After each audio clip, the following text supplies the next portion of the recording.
rain fell in hard, glittering sheets against the walls of Montgomery Tower, turning the city below into a blur of ghostly lights and restless shadows. The penthouse office on the top floor looked like a shrine to success. Every surface gleamed, every angle reflected power. Yet for all its brilliance, the space felt hollow, like a museum built to honor someone who no longer existed. Richard Montgomery stood by the floor-to-ceiling window, a glass of untouched whiskey in his hand, his reflection fractured by the rivulets of water racing down the pane. The storm's rhythm matched the ache in his chest, steady, relentless, unforgiving. He was 34 and already looked older, the lines around his mouth carved deep by nights spent bargaining with ghosts. Behind him, a small voice of movement, not sound, broke the silence. Jacob sat cross-legged on the thick gray carpet, building towers of wooden blocks with obsessive care. His tiny hands moved with quiet precision, aligning each piece perfectly before placing another on top. 7 blocks high, always 7, never 6, never 8.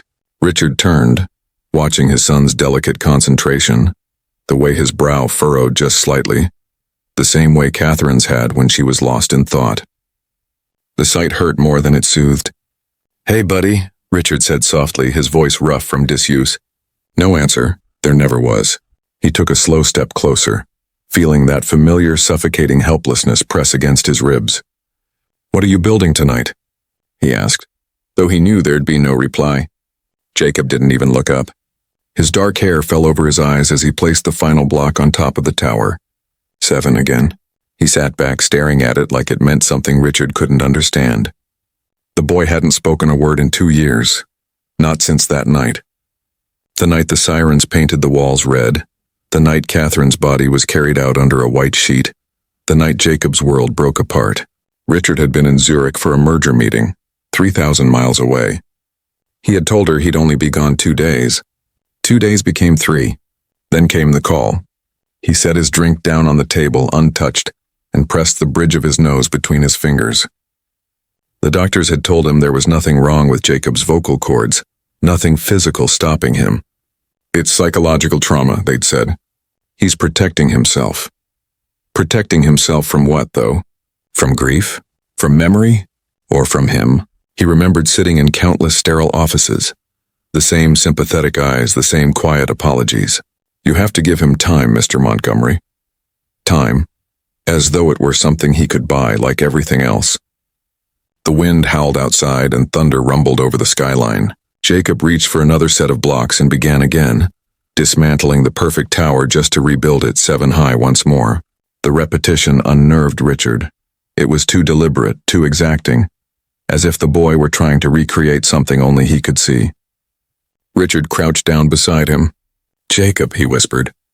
The boy's lashes flickered, but he didn't look up. "I miss her too," Richard said, his throat tightening. "Every single day." His voice cracked around the words. "But you can talk to me, son. You can tell me anything." Still nothing. Just the soft click of wood against wood. The penthouse was silent except for the hum of the storm and the mechanical rhythm of Jacob's hands. A quiet so deep it pressed into Richard's skull until he felt like screaming. He leaned closer, desperation leaking into his tone. "Please, Jacob, just say one word, anything, I don't care what it is, please." The boy's fingers hesitated mid-air.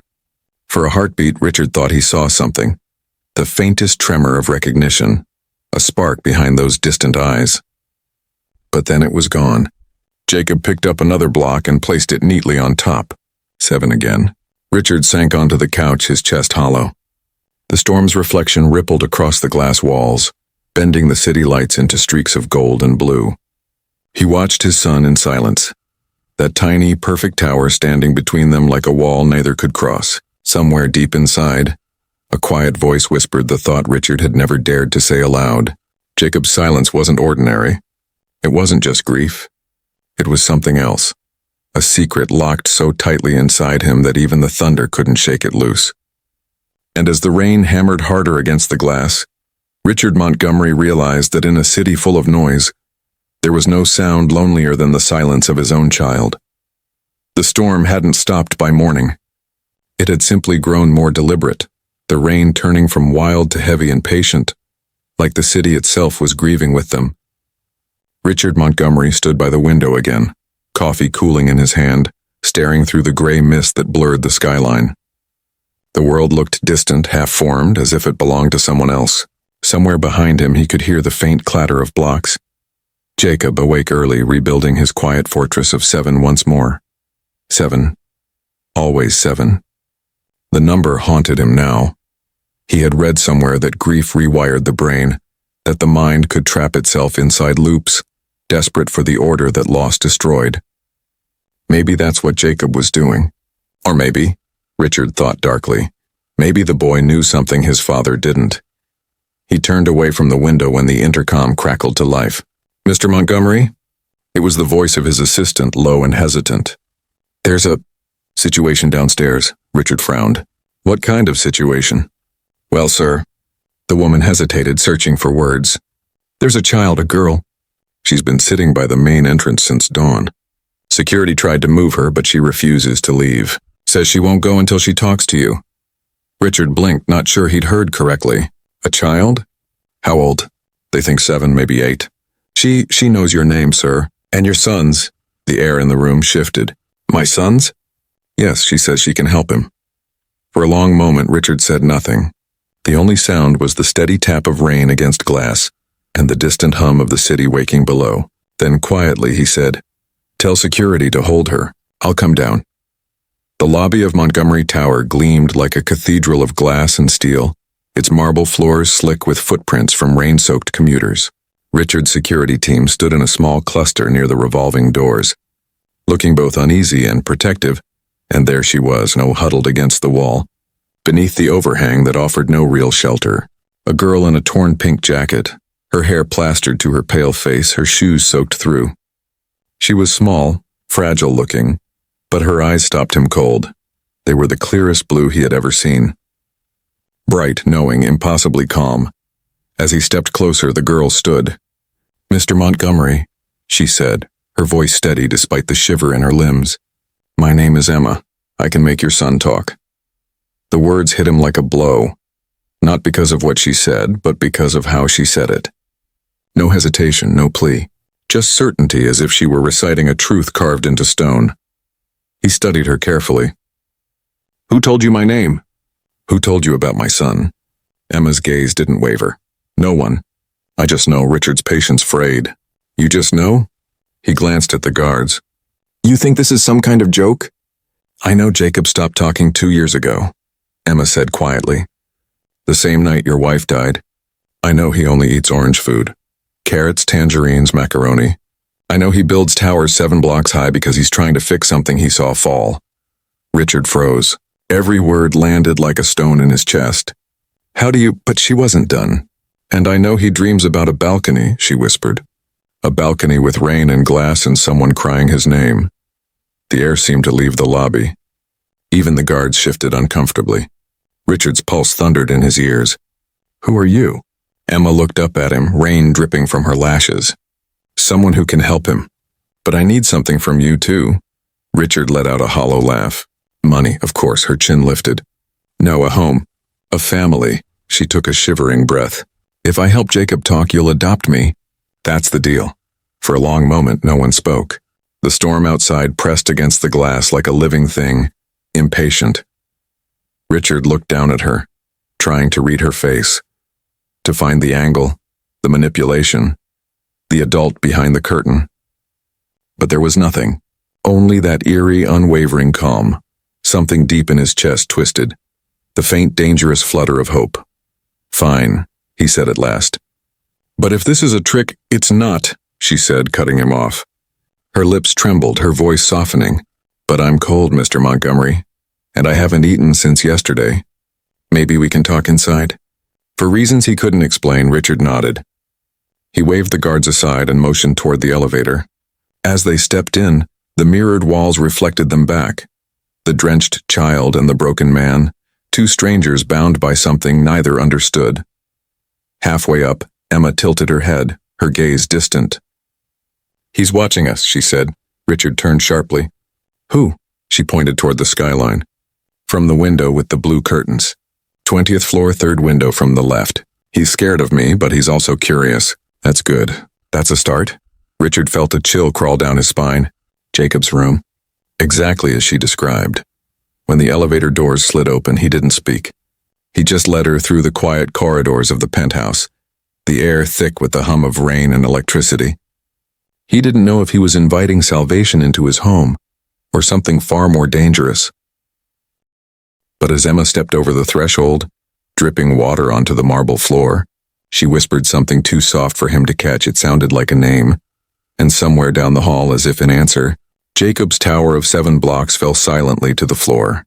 When the elevator doors slid open to the penthouse floor, a hush followed them out. It was the kind of silence that felt alive, as if the air itself was holding its breath. The rain had softened outside, the storm reduced to a steady murmur against the glass walls, but inside, the world was still and waiting. Richard guided Emma through the long corridor lined with framed cityscapes. Each photo captured the skyline in different weather, sunrise, fog, lightning, but all of them shared the same view: distance. His life looked like that now. Beautiful, detached, untouchable. Mrs. Chen appeared at the end of the hall, startled by the sight of the soaked little girl. "Sir, should I—" she began, but Emma interrupted gently. "He's here," Emma said. Richard frowned. "Who?" Before she could answer, a sound came from the corner of the hallway. A quiet scrape, the sound of a small heel against marble. Richard turned sharply and saw him. Jacob, half hidden behind the wall, peeking out, dark hair tousled, eyes wide and wary. Richard's throat tightened. "Buddy," he said softly, as if speaking to a wild animal that might startle. "It's okay." Jacob's gaze flicked to Emma, then to his father, then back to Emma. The little boy's face was unreadable, carved in concentration. Emma took a step forward, then another. "Hi, Jacob," she said, sitting cross-legged right there on the polished floor. Her voice was warm but quiet, a sound that seemed to calm the air around her. "My name's Emma. I like building towers too. But yours are better. I saw one fall just now. You'll make another one, right?" Richard blinked. She couldn't have seen that. They'd been in the elevator. Jacob tilted his head slightly. The movement was tiny, but it was the first time in months he'd reacted to anyone's voice but his father's. His small hands came out from behind the wall, clutching something. An orange block. Emma smiled. "Orange, that's a happy color," she said. "My grandma used to say it's the color of voices. It keeps them safe." Jacob's eyes widened just a fraction, as if he was remembering something. Richard stood frozen. He wanted to intervene, to demand how this girl knew about the orange, about the towers. But some instinct told him to stay silent, to watch. Emma picked up a silver coin from the side table and rolled it across the floor. The coin spun, wobbling, humming faintly as it settled between them. "You know what I think?" she said softly. "I think every sound is a circle waiting to close." Jacob crouched now, staring at the coin's slow spin. His fingers twitched. He reached out, stopped it, and looked up. Emma's voice lowered. "When people are sad, their circles get broken. Sometimes their words fall out through the cracks. But it doesn't mean they're gone. We just have to find the pieces." The boy blinked. For the briefest instant, his mouth opened. No sound, just breath. But it was enough to make Richard's chest ache. He stepped forward, unable to stop himself. "Jacob, it's okay," he whispered. "You can—" Emma raised a hand slightly, not to silence him, but to keep the space between them delicate, unbroken. "He hears you," she said. "He just doesn't know if it's safe to answer yet." "How do you know that?" Richard asked. "Because I was like him once," Emma said, still watching Jacob. "My grandma helped me find my words again. She said voices don't live in our throats. They live in our hearts." She reached into her pocket and pulled out something small. A folded piece of orange paper, edges soft from being carried too long. She unfolded it and showed Jacob a simple drawing. 3 shapes connected by looping lines, almost like a child's map. "This is the first pattern she taught me," she said. "A triangle. It means 3 people who are supposed to help each other." Jacob's gaze flickered from the paper to Emma, then to his father. He seemed to weigh the idea, to feel its truth. Slowly he stood and walked the few hesitant steps that separated them. He stopped in front of Emma and, without speaking, placed the orange block beside the drawing, right where the triangle ended. Completing it, Emma smiled, her eyes suddenly bright. "Perfect," she whispered. "Now it's complete," Richard swallowed hard. He wanted to ask her what she was doing, How she knew to say those words, why his son, his unreachable son, was reacting when no therapist, no specialist ever had. But before he could speak, Jacob did something that made the air in the room stop. He reached out and touched Emma's hair, still damp from the rain, then pulled his hand back, studying the droplets on his fingertips as if they were something holy. A single faint sound escaped him. It wasn't a word, not quite, but it was real. The first sound he'd made in 2 years. Richard's eyes burned. He turned away, pretending to adjust his cuff just to hide it. Emma didn't move, didn't speak, just smiled at Jacob in quiet triumph. Then she looked up at Richard. Her expression for a heartbeat was too old for her face. "Mr. Montgomery," she said gently, "making him talk won't be the hard part. The hard part will be hearing what he remembers." The words settled into the room like dust after an explosion. Soft, inevitable, and impossible to ignore. Outside, the rain finally began to ease, lightening from a downpour to a whisper. Inside, the silence had changed. It was no longer empty. It was expectant, alive, waiting for the truth that had been buried in it far too long. Morning light crept into the Montgomery penthouse like it was afraid to disturb the silence. The rain had finally stopped, leaving the city wrapped in a silver haze that softened every sharp edge of the skyline. Inside, the world smelled faintly of coffee and wet stone. Richard woke to a sound he didn't recognize at first, a soft clinking, rhythmic and precise. He rose, heart pounding, and followed it down the hallway. The sunroom was glowing, light spilling across the marble floor in warm gold. And there they were, Emma and Jacob sitting cross-legged in the middle of the room, surrounded by an assortment of objects: coins, buttons, pencils, bits of ribbon, a glass paperweight, even the wooden blocks. The entire floor had become a mosaic of color and shape. Jacob wasn't silent anymore. He still didn't speak, but his face was alive, eyes bright with concentration as he handed Emma objects one by one. She arranged them into patterns, triangles, spirals, arcs, then stepped back and nodded as if seeing meaning where others saw chaos.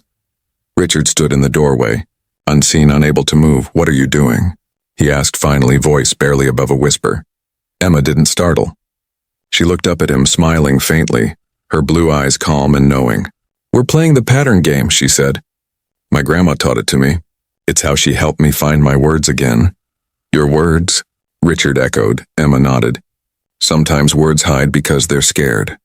But they leave trails, shapes, colors, sounds." "The game helps you find the trails." Richard frowned, watching Jacob slide 3 orange blocks toward her. "And this helps him talk?" "It helps him remember what his heart is saying," Emma replied simply. "Once he remembers, his voice will come on its own." She turned back to Jacob. "Now show me what you see." Jacob hesitated, then carefully arranged the 3 orange blocks into a triangle. He placed 1 silver coin in the center, then pointed to it. Emma's expression softened. "That's your mom, isn't it?" Richard froze. He wanted to interrupt, to demand that she stop filling his son's head with fantasy. But Jacob didn't flinch. He nodded. Emma leaned closer, speaking softly. "You still feel her near you. In the color, in the light. You didn't lose her completely, Jacob. She's still here, just in a different pattern." Tears burned the back of Richard's eyes. He didn't understand how this girl knew what she knew, or why her words struck something so true that it hurt to hear. "Emma," he said quietly, stepping closer, "where did you learn all this?" She smiled sadly. "From my grandma Rosa. She used to help people remember things they couldn't say out loud. She said silence is like fog. It hides everything, but it also keeps it safe until you're ready to see again." Jacob was building another pattern now, this one longer, messier. Blocks and buttons in a line that twisted toward the window. When he finished, he touched the glass paperweight at the end, then looked up at Emma. She didn't speak for a moment. Then she whispered, "That's the night it rained, isn't it?" Richard's breath caught. Jacob's hand trembled slightly as he traced the edge of the pattern. He didn't cry. He didn't even look sad. He just stared at it, lost in a memory he couldn't voice. Emma reached out and placed her palm over his small hand. "You can stop holding it alone," she said gently. "You don't have to be the one to keep it quiet anymore." The words felt heavy in the room, like a key turning in a lock that had rusted shut. Richard took a step forward, wanting to say something, but the words died in his throat. Jacob suddenly stood, walked to the window, and pressed his hand against the glass. Outside, the clouds were breaking apart, sunlight spilling through in streaks of pale gold. He stood there for a long time, breathing slowly. Then he turned.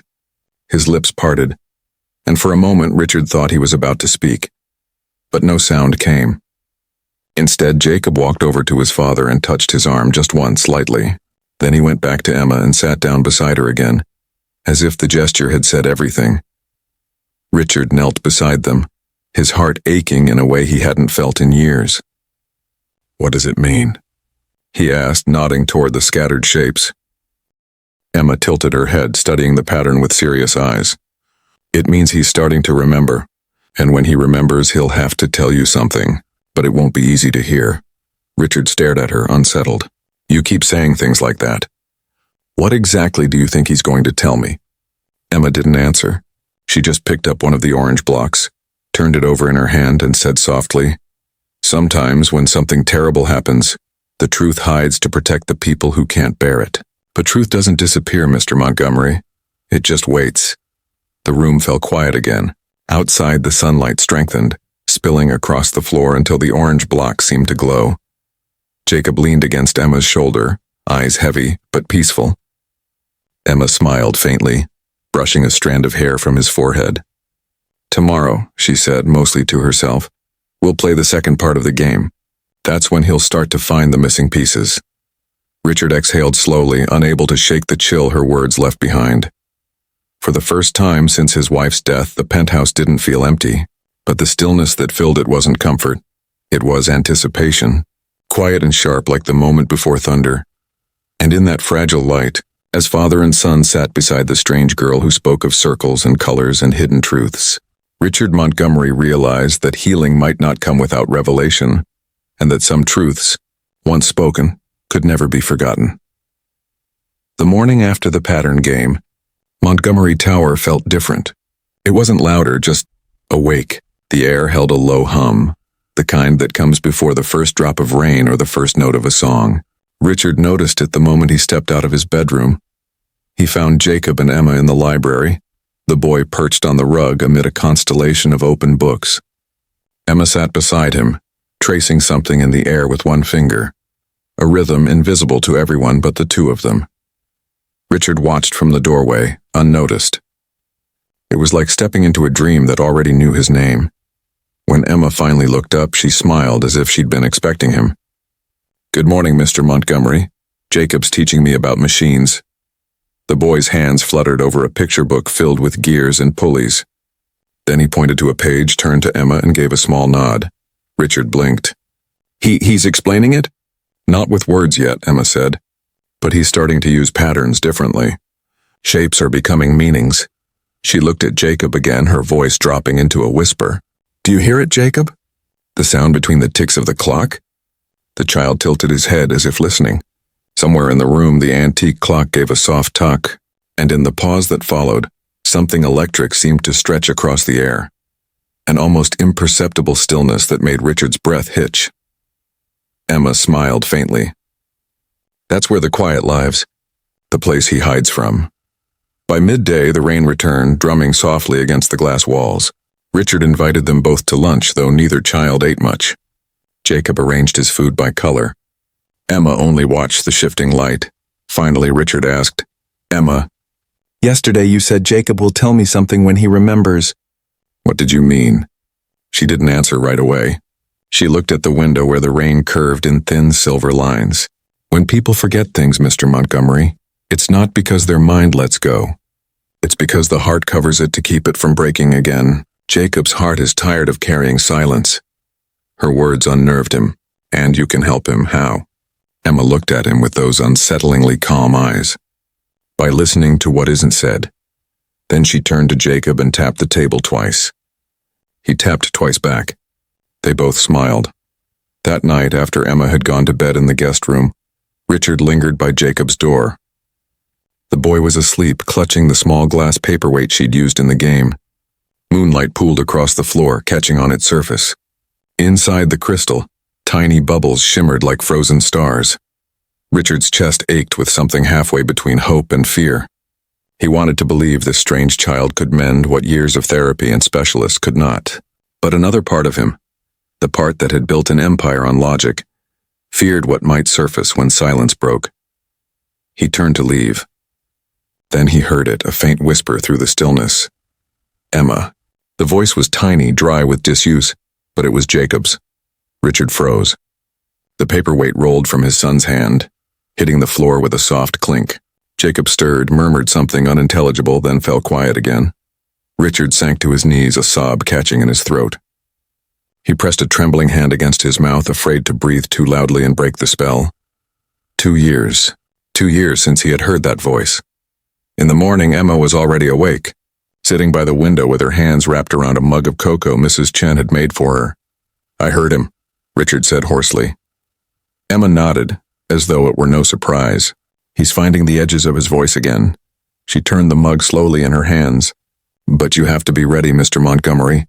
Sometimes when a voice comes back, it doesn't bring comfort first, it brings truth." Richard frowned. "What truth?" Emma looked at him, eyes reflecting the gray dawn. "The one you've both been pretending not to remember." That day, she and Jacob played a new version of the pattern game. It was quieter, slower. She used different colors, blue, gray, pale green, and asked Jacob to move them until they felt right. When they finished, Richard realized the design looked eerily like a skyline, the jagged outline of Montgomery Tower against a stormy sky. Emma studied it, her expression unreadable. "He's almost there," she whispered. "The night everything changed, he saw more than you think." Richard's pulse quickened. "Saw what?" She didn't answer. Instead, she placed one orange block at the very top of the pattern. "This is where the truth waits," she said softly. And outside, as if answering her, thunder rolled across the horizon, distant, but coming closer. The city was wrapped in mist when Richard woke. The tower windows looked like veiled mirrors, holding back a gray dawn that never seemed to fully arrive. He sat for a while on the edge of the bed, listening to the pulse of the rain against the glass. It felt as if the weather had taken on his own rhythm, slow, uncertain, waiting for something. Down the hall he heard faint laughter. For the first time he didn't hesitate before opening Jacob's door. The boy was sitting on the rug, the familiar paperweight cupped in his hands. Emma sat beside him, drawing with colored chalk directly onto a sheet of black paper she had taped to the floor. The pattern was unlike the others. No circles or triangles this time. It was a winding path, thin lines of color that spiraled inward toward a small orange dot in the center. "Morning, Mr. Montgomery," Emma said without looking up. "We're doing memory maps today." Richard crouched down. "Memory maps?" Emma nodded. "They're for remembering things that got too heavy to carry as pictures or words. When you draw them, the heart decides what it's ready to show." Jacob glanced at his father, then back at the paper. His small hand hovered over the chalks before selecting a piece of white. He traced along Emma's spiral until it reached the center. Then slowly, he added a tiny stick figure beside the orange dot. Richard's breath caught. "That's her, isn't it?" Jacob hesitated, then gave a tiny nod. Emma placed a gentle hand over the boy's. "You can draw what happened," she whispered. "You don't have to say it yet." For a long moment, Jacob didn't move. The only sound was the hum of rain and the soft rasp of chalk on paper. Then he added another figure, smaller, off to the side, and drew a curved line between them, jagged like lightning. When he finished, he sat back and stared at it as if the picture had taken his breath away. Richard knelt closer. "Jacob," he said softly, "that night, were you there?" The boy's shoulders trembled. His lips parted. A sound escaped, broken, breathless, almost a whisper. "Fight!" Richard's vision blurred. He hadn't heard that voice in so long it sounded foreign.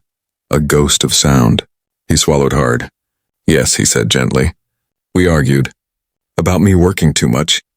About that trip I was taking. You heard us?" Jacob nodded again. He pointed to the jagged line, then to himself. "Scared," he said, voice cracking. Richard felt the old guilt surge up, raw and unstoppable.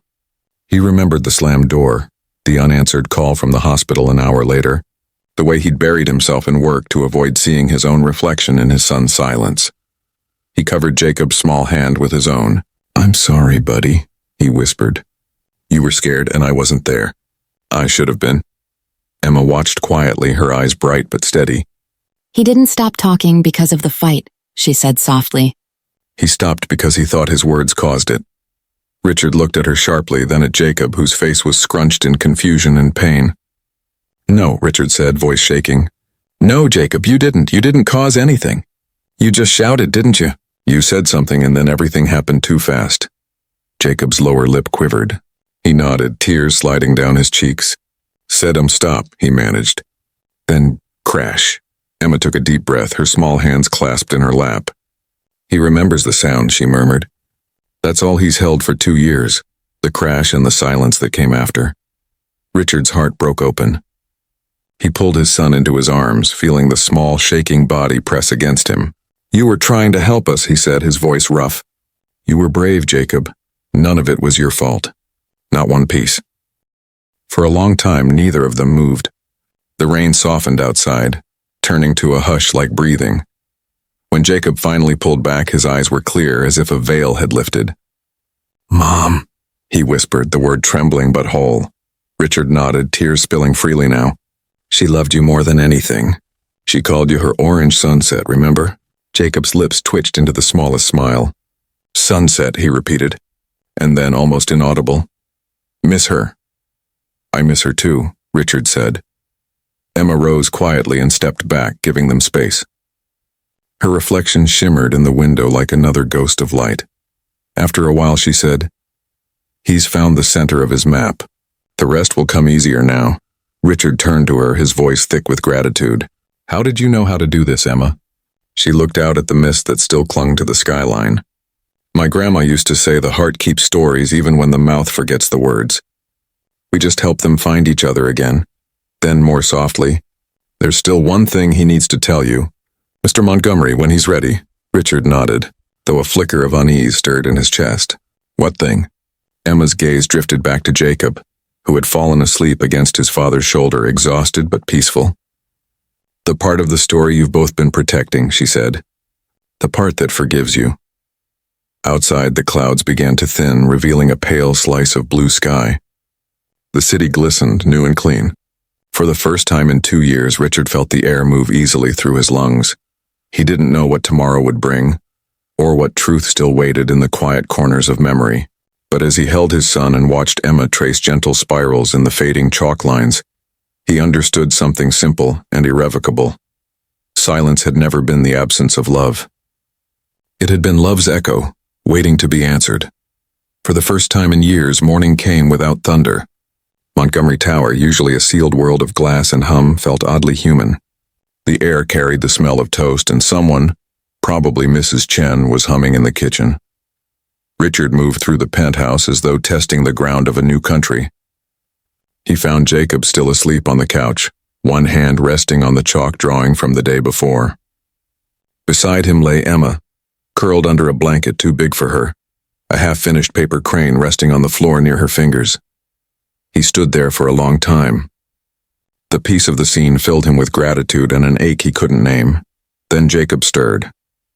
His lashes fluttered and he blinked up at his father. Morning, he whispered, only the second word he had spoken in 2 years. Richard's throat closed. Good morning, buddy. Jacob smiled, small and shy, then looked toward Emma. She's dreaming, he said softly. Richard followed his gaze. The girl's expression was calm, but her lips moved faintly, whispering something he couldn't hear. For a moment, the faintest shimmer of light glowed through the paper crane beside her, like sunrise trapped inside its folds. Then it dimmed and Emma opened her eyes. Today's the day, she said simply. The day for what? To finish the story, they spent the afternoon in the sunroom. The sky had cleared to a brittle blue, and sunlight spilled across the marble, sharp and pure. Emma set the old paperweight between them again, its core of bubbles catching the light. Jacob sat opposite her, quiet, but expectant. Richard stayed by the window, unwilling to intrude. Emma began to hum, a tune without words, low and circular. Jacob closed his eyes and joined in with a soft humming of his own, slightly out of rhythm like two currents meeting. Then she stopped. What do you see, Jacob? The boy hesitated, then began to speak in fragments. Rain lights, Mom on the phone. She said, please come home. Richard's chest tightened.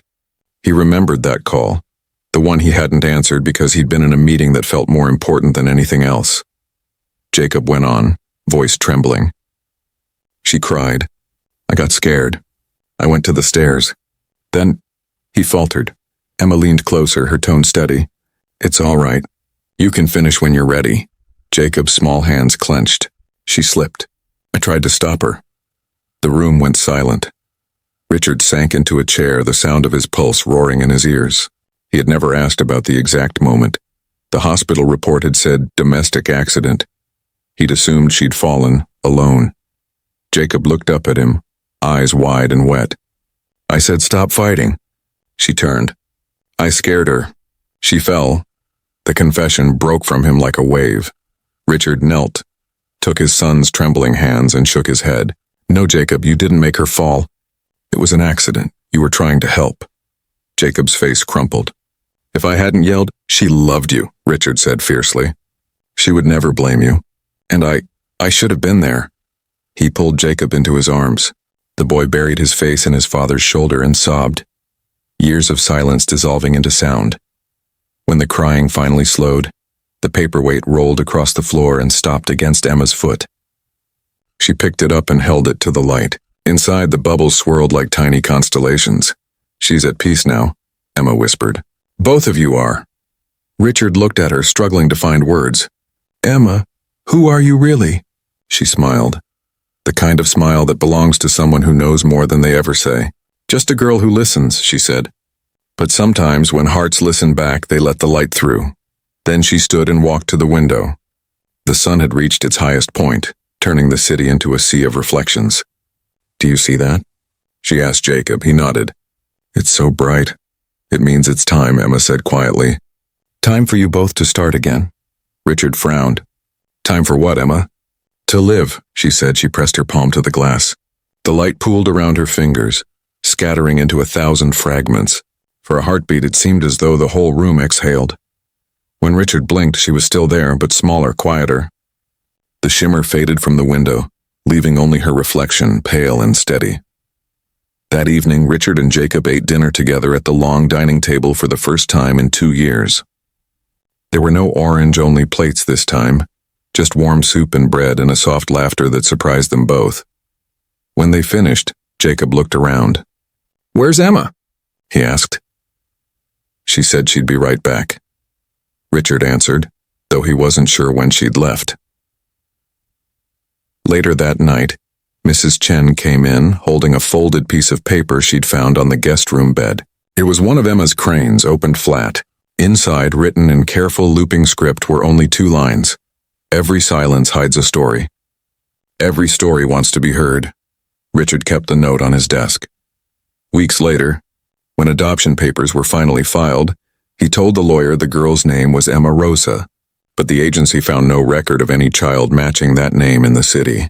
Still, he left the space on the form blank rather than cross it out, because sometimes the heart knows truth the world can't document. And in the evenings, as he watched Jacob build towers again, not perfect ones, not 7 blocks high anymore, but tall and crooked and full of color, Richard swore he could still hear a girl's voice humming somewhere in the quiet. It wasn't a haunting. It was memory, alive and kind. It was the sound of a promise kept.